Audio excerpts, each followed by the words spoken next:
ہاں جی، پوچھا گیا کہ صاحب دلیل کیا ہے آپ کے پاس اس کی کہ جو تم ملائکہ کو بھی بیٹیاں بھی کہتے ہو اور ان کی پرستش کرتے ہو، ان کو معبود مانتے ہو، اب اتنی کھلی ہوئی یہ غلطی،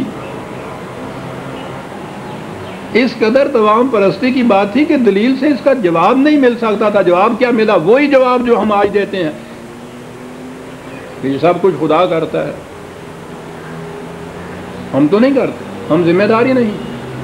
وَقَالُوا لَوْ شَاءَ الرَّحْمَنُ مَا عَبَدْنَاهُمْ، اگر خدا کی مشیت یہ نہ ہوتی تو ہم ایسا کرتے ہی نہیں۔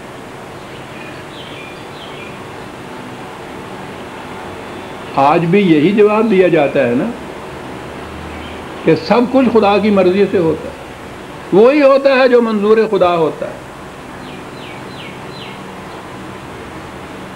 اس کی مرضی کے بغیر پتہ نہیں ہل سکتا۔ تو سیدھی بات ہے کہ پھر انسان جو گناہ کرتا ہے، جرائم کرتا ہے، غلطیاں کرتا ہے، یہ بھی اس کی مشیت اور اس کی مرضی سے ہو رہا ہوتا ہے۔ تو جواب بالکل گھڑا گھڑایا، بنا بنایا، ٹھکا ٹھکایا، یہ خدا کی مرضی سے ہوتا ہے۔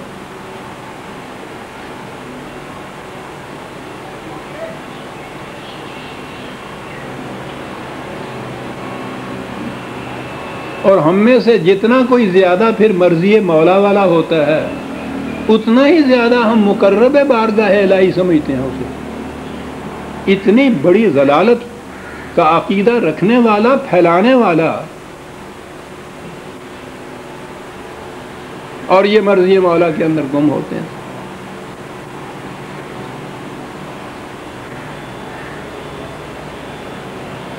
اس کی مشیت میں ہوتا تو ہم یہ کرتے کیوں؟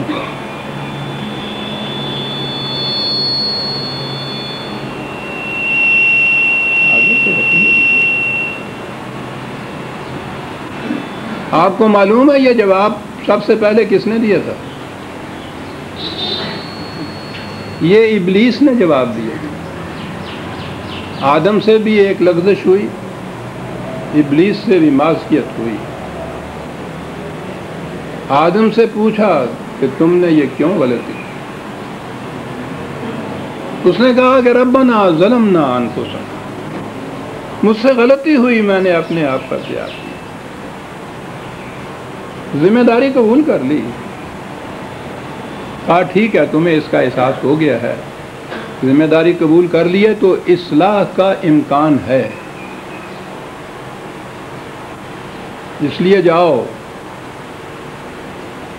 ہم اپنی ہدایات اور رہنمائیاں بھیجتے رہیں گے تمہاری طرف، جو بھی ان کا اتباع کرے گا لا خوف علیہم ولا ہم یحزنون۔ اعتراف کرنے والا اپنی غلطی کا، تسلیم کرنے والا اپنی ذمہ داری کا، اس میں اصلاح کا امکان ہوتا ہے۔ ابلیس سے کہا کہ تم نے یہ معصیت کیوں کی؟ پہلی چیز تو قرآن نے کہا کہ اس کا ریئیکشن، اس کی ذہنیت یہ تھی کہ اباؤ واستکبرا، ڈٹ کے سامنے کھڑا ہو گیا۔ کہا کیا کہتے ہیں آپ؟ میں نے معصیت کی؟ تمہارے حکم کے بغیر تو ایک ذرہ اپنی جگہ سے نہیں ہل سکتا۔ میں کون ہوں یہ کہنے والا، یہ کرنے والا؟ مجھ میں اقتدار کا ہے، سب آپ کراتے ہیں، میں تو آپ کو قادر مطلق مانتا ہوں، میرا اس میں کوئی قصور نہیں۔ کہا کہ تم نے نہ اپنی ذمہ داری کو قبول کیا، نہ اپنی معصیت کو تسلیم کیا، کرتے خود ہو، الزام دوسرے پہ دھرتے ہو۔ جس کی ذہنیت یہ ہو جائے اور جس کا جواب یہ ہو جائے، وہ جو کہتے ہیں نا کہ قیامت تک کے لیے وہ مایوس ہوا اور قیامت تک کے لیے اس کی اصلاح نہیں ہو سکتی، وہ اس ابلیس کی بات نہیں ہے، یہ اس ذہنیت کی بات ہے کہ جو تسلیم نہیں کرتا ہے اپنی غلطی کو، اپنی ذمہ داری کا اعتراف نہیں کرتا ہے، وہ ہے ابدی طور پر گمراہ رہنے والا، مایوس رہنے والا ہدایت سے۔ کہا کہ تمہاری ہدایت نہیں ہو سکتی، رہنمائی نہیں ہو سکتی، تم صحیح راستے پہ آ ہی نہیں سکتے. یہ کہنا ہے ابلیس نے یہ کہا تھا کہ میں کون ہوں، یہ سب کچھ تیری مرضی سے ہو. وہی ہوتا ہے جو منظور خدا ہوتا ہے. اب یہ کہنے والے ہمارے ہاں کے بہت بڑے مقرب مانے جاتے ہیں. وَقَالُوا لَوْ شَاءَ الرَّحْمَنُ مَا عَبَدْنَاهُمْ.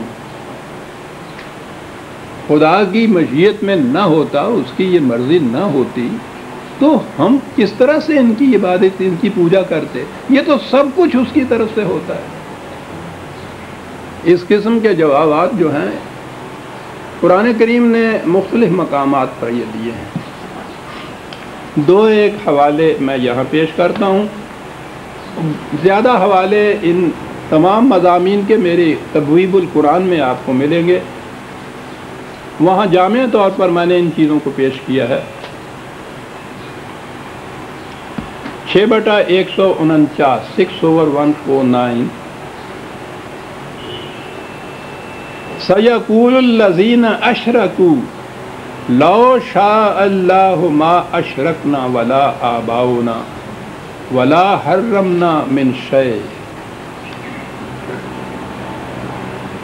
یہ لوگ جو شرک کے مرتکب ہوتے ہیں ان سے جب پوچھا جائے کہ تم ایسا کیوں کرتے ہو تو ان کا جواب یہ ہوتا ہے کہ اگر اللہ ایسا نہ چاہتا تو ہم کر کیسے سکتے تھے. یہ تو اس کی مرضی، اس کی مشیت، اس کی اجازت ہے جس کی وجہ سے ہم ایسا کرتے ہیں.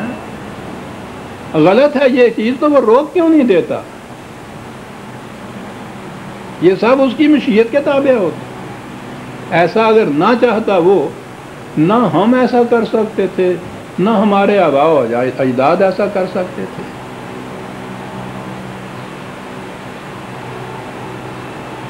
تو جو کچھ بھی ہم کرتے ہیں جسے آپ غلط کہہ رہے ہیں، گناہ کہہ رہے ہیں، جرم کہہ رہے ہیں، معصیت کہہ رہے ہیں، یہ سب خدا کی مشیت سے ہوتا ہے.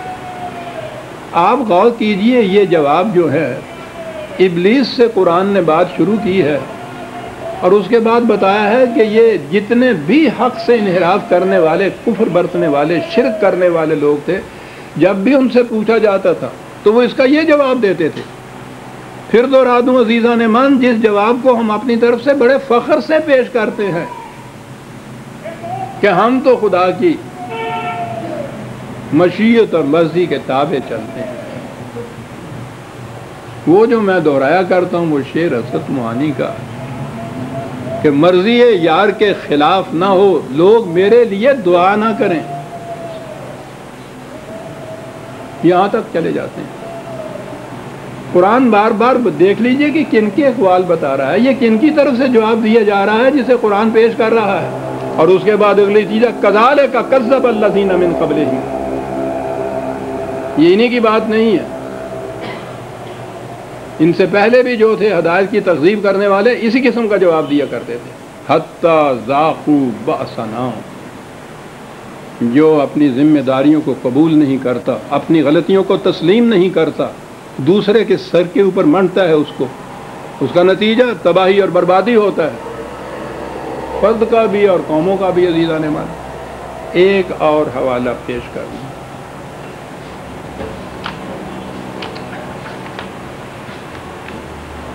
اور وہ اس اعتبار سے بھی بڑا اہم ہے